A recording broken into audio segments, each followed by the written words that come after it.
Entonces, cuando eso pasa, pues a Soquimbo, con mi asesoría, le mandamos una carta al ministro, que fue lo que generó una polémica nacional e internacional. Y es esto, le digo, bueno, usted venía diciendo que el desalojo lo iba a hacer un alcalde por un amparo policivo de un predio, donde yo decía, pero es que el predio también tiene los 30 metros, la gente está entre los 30 metros. Y sin embargo el alcalde anunció en el momento del desalojo que él no lo iba a hacer, pero que era un decreto del Ministerio de Interior. Entonces, el que se declaró que no tenía competencias para hacerlo, el alcalde lo acusa y dijo, no, yo no lo voy a desalojar, pero el ministro me obliga a mí a desalojarlo. Yo le mando una carta diciéndole que ahora sí tenía muy claro que era confirmar por qué el ministro del Interior intervino en el desalojo. Y además un desalojo que se preparó previamente con la presencia del general Palomino en la zona. Yo estaba en la zona de Díaz. Es una cosa político-militar coordinada a nivel nacional y internacional, es decir, es una cosa desastrosa. Te le digo porque su hermano José Antonio Vargas Lleras es el presidente de EMPESA y de CODEMESA. Hay un conflicto de intereses supremamente grave y le solicité al senador Alexander López que de inmediato le hiciera una convocatoria de control político por el Congreso de la República, que está pendiente, ¿ya? Entonces él trató de escudarse, que nada tenía que ver, que su hermano sí trabajaba. Lucio, el mismo de Endesa, dijo que sí, que el hermano del ministro es el presidente del GS y Endesa. Y entonces, claro, ahí quedó claro esa circunstancia.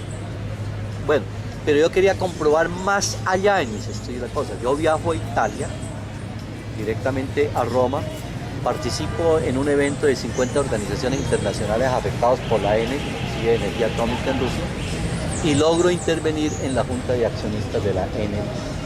Y allá, entonces, planteé todas estas denuncias, pero al mismo tiempo no me sorprendió lo que dijo Fluvio Conti, el gerente general, donde dijo que precisamente él había intervenido con el presidente Santos para que le garantizara la seguridad y la continuidad del proyecto, en vista de que había unas personas que encontraban en situación ilegal en la zona.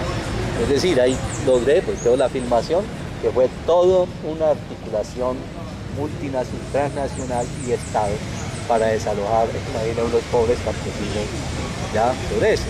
Claro, posteriormente a eso viene la denuncia del video que ustedes conocen. Es el video que el gobierno colombiano no quiere que veamos. Hay uno segundo mucho mejor, eso que llama el gobierno colombiano responsable del desalojo. Ese es mucho porque esta parte de la historia que estoy contando, ahí ustedes ven en vivo y en directo todas las actuaciones, zona. Se llama el gobierno colombiano responsable del desalojo.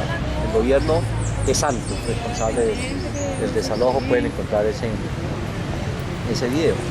Bueno, después del desalojo, nosotros organizamos la resistencia para no dejar desviar el río Magdalena, que también, ustedes saben, se logró con un sector llegar hasta el puente del paso del colegio y otro sector en la parte alta que bajó a impedir la continuidad del trabajo de las máquinas. También con argumentos jurídicos, porque primero, nosotros decíamos, la Constitución establece que creó las corporaciones del Magdalena, establece que quien debe opinar y emitir conceptos sobre el uso del Magdalena es el director nacional de Por Magdalena, y él nunca tomó una decisión. Y segundo, porque en la licencia se decía, hay un artículo 10, y hay un punto de la licencia que dice condiciones para el desvío del río, sobre el desvío del río. Entonces hay unas condiciones previas, y entonces nosotros dijimos, ninguna de esas condiciones previas para el desvío del río se han cumplido, ¿ya? Y en consecuencia es legítima que la resistencia evite el desvío del río, porque está incumpliendo lo que está en la misma licencia ambiental. Entonces, nosotros antes de actuar siempre tenemos el argumento. Bueno, usted sabe, ese día vino, pues hubo también gases para la gente y lograron finalmente el desvío del 3 y el 6 de marzo de este año, pero iniciaba también el invierno y nosotros habíamos denunciado. Además hay estudios ya de la misma Contraloría de que los estudios de hidrodinámica del río no fueron serios, tampoco los estudios sobre el problema de las fallas geológicas de la zona no existen, además porque no se hicieron campos, sino que tuvieron bibliografía anticuada y fotografía satelital, pero no se hizo la caracterización de las distintas fallas geológicas que existen en esa zona. Entonces, a raíz de eso, entonces aparece ya el ataque directo del Estado, ya muy personal contra mí. Entonces, cuando el ministro hace titular en El Espectador y en las prensas que el profesor Didier Dussan no tiene intereses claros, es evidente que en ese momento me estaba metiendo a mí con actores armados. Ya, claro, yo inmediatamente hablo con Canal Capital, le digo que cite públicamente al ministro porque eso se aclara públicamente, y yo lo aclaré. Era ponerme la lápida en el cuello del tipo, ¿no? Para una irresponsabilidad de Estado. Y posteriormente declaré a la revista Arco Iris que el fusil no interfiera con mi bolígrafo, es decir, que no hagan esas cochinadas, esas situaciones sucias con el caso mío. Bueno, muchos sectores me acompañaron en esas denuncias, pero el ministro se ha callado. Es decir, quiso dejar en el ambiente que el problema de impedir el desvío del río tenía que ver con la presencia de unos estudiantes de la universidad.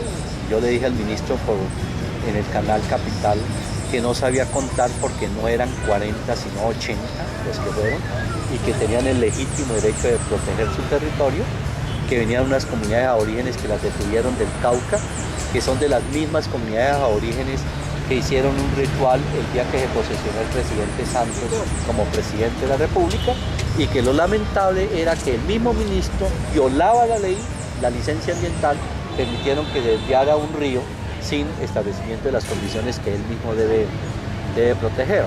Bueno, ahí se ha callado un poco, pero no nos sorprendió lo que ocurrió después. Entonces, el 12 de marzo entonces vino una creciente del río Magdalena, y esa creciente destruyó parte de la Preataguía, la Ataguía, y el 80% del río siguió el curso natural, ¿ya?